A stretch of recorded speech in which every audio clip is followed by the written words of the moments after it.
A lot of thoughts. Some good, some not so good. I'm feeling pretty good about the work that I'm doing on the practice tee.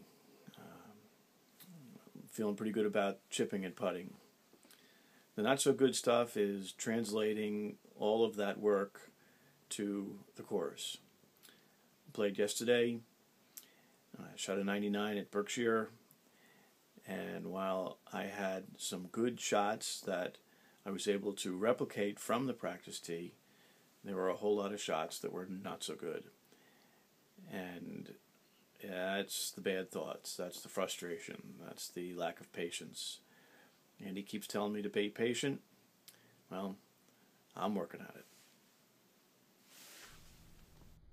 So we're about a month into this, and so far I think things are going pretty well.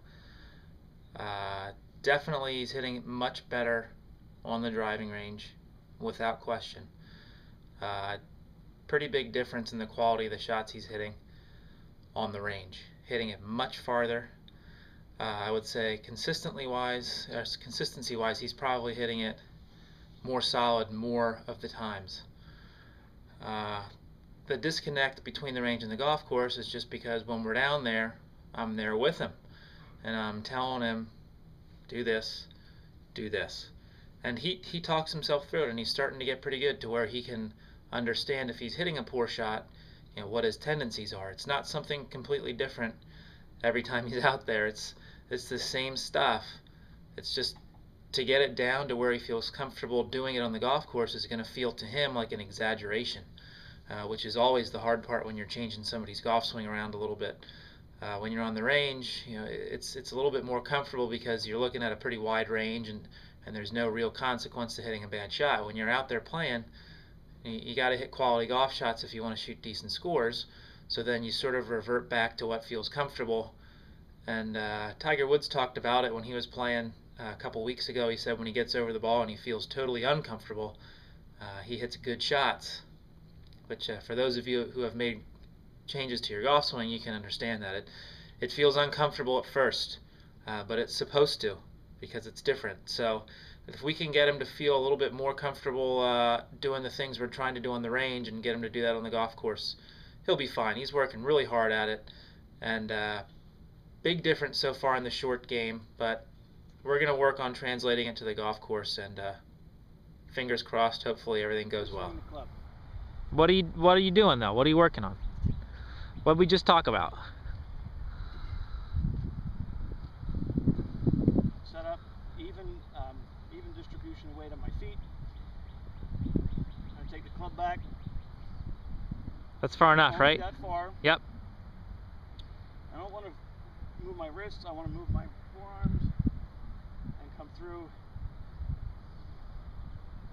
I say just keep my arms full length. Yeah, no wrist action, no voluntary wrist action. You're pretty much just rotating your forearms. Relax. Good one. Yeah, I mean, you don't want to use your wrists at all because it's too inconsistent. The face rotates too fast when you roll your wrists. Everybody talks about rolling their wrists. You don't want to roll your wrists. You want to rotate your forearms.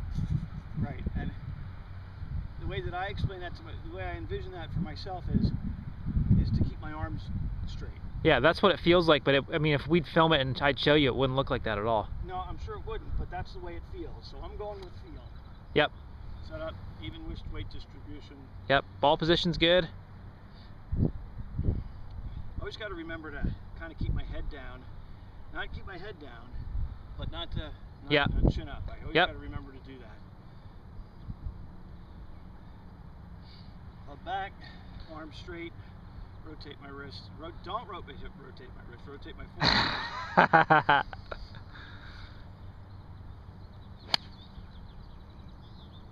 Fair.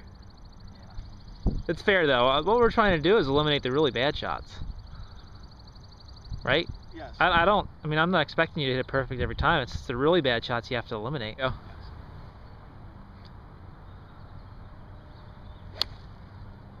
What'd that feel like? That felt like, wow.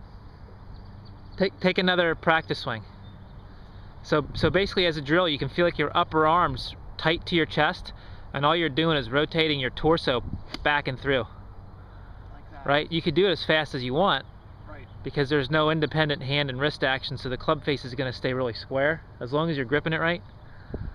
So just back. Connection is the key word there. You keep everything connected so it's moving at the same time. Yeah. So, I mean, I know to you it feels like you're taking it back hardly at all. It's a full swing. I do it. I like it. Take another practice swing and feel like you're taking it back. I'll show you. We'll take a look at it and I'll show you how far you're actually taking it back. Yeah, full swing. All right. Check my grip. First thing, always. Club. Stance. Yeah, so tell me what you're trying to feel on this shot we were just talking about. I want to feel like I'm coming around the ball in an arc, and I want to keep and I'm coming flat, and I'm keeping my shoulders, coming around my shoulders flat.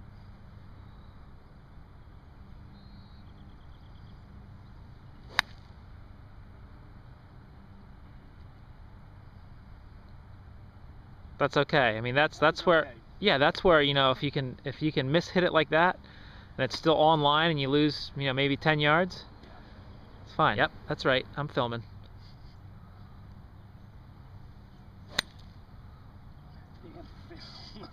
You're allergic to film. Bleep, bleep, bleep. No, that's all right. Do that again.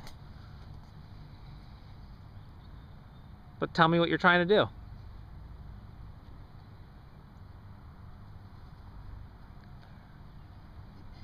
I want to turn my shoulder down Forget about the shoulder. by bringing the club back like Yes. that. I need the club to go back and then no wrists going through, all arms.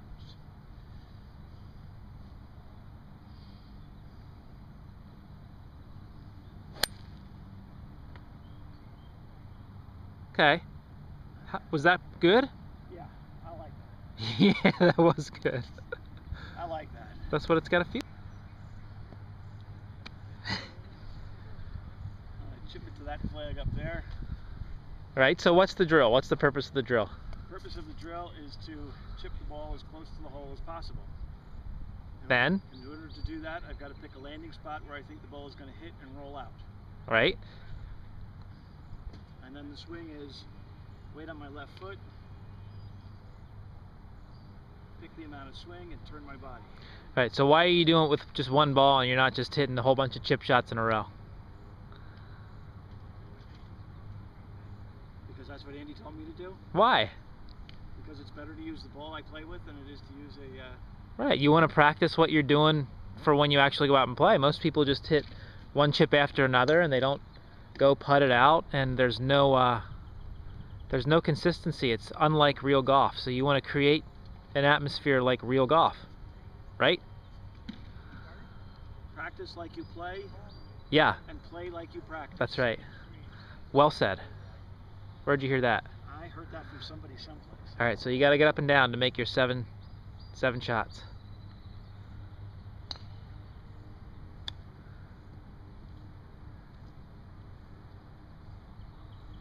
I couldn't do better if I didn't try.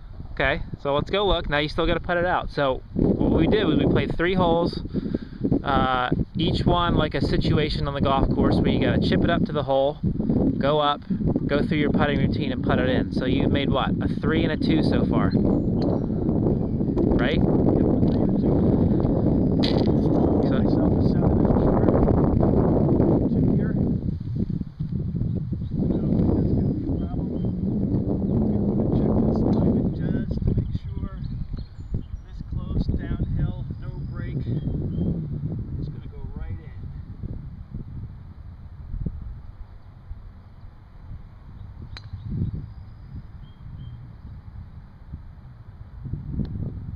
Well done.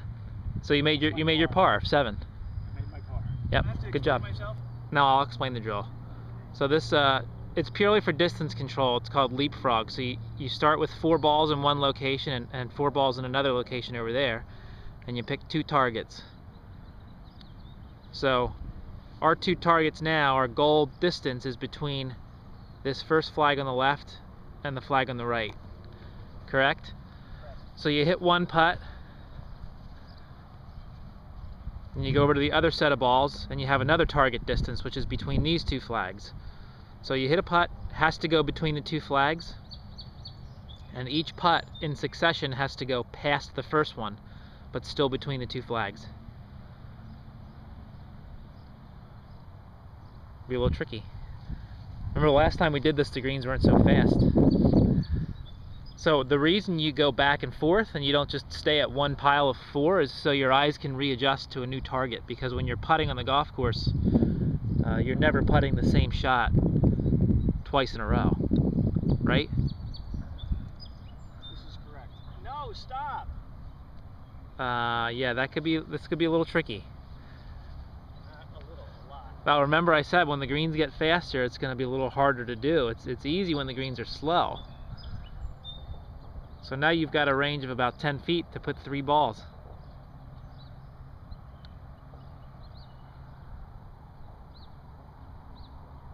Still hope. There's still hope.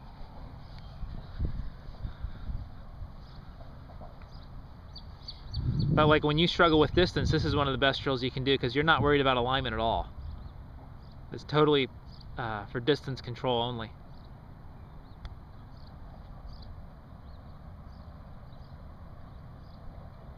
Yep. That's what I'm talking about. Let's take a look. It's closer. Yeah, you got it. That's good.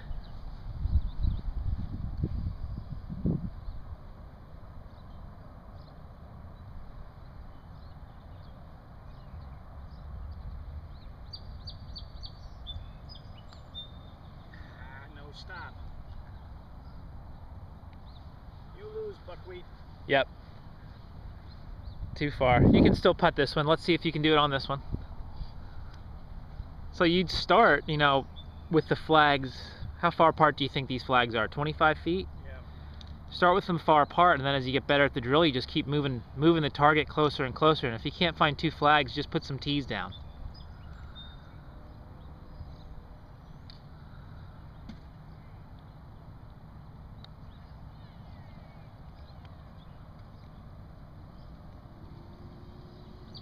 Perfect. Smile. And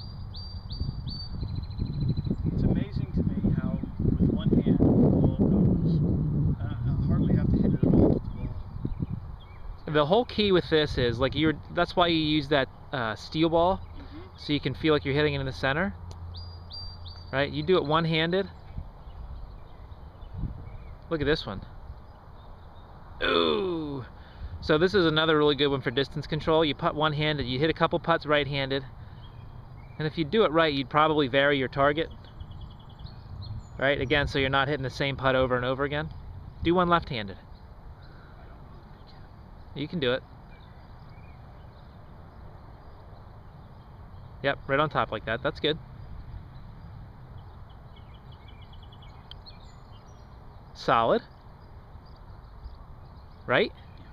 So you practice with both hands, so both of your hands are good. I can't tell you, that might go in. A little left. I can't tell you how many people switch to putt with their left hand on the bottom, right? And then you have them putt one-handed, and they putt better with just their right hand. So I mean, if you think about what people are doing when they try to put their left hand on the bottom, is they're trying to take their right hand out of it. Nice, right in the hole. So if their dominant hand is their right hand and they putt better with their right hand alone, why would they want to take their right hand out of it? I never really understood that. But you can see this. I mean, you are using your wrists a little bit, right? Yep. It's not a locked position. It's not stiff. It has to be natural.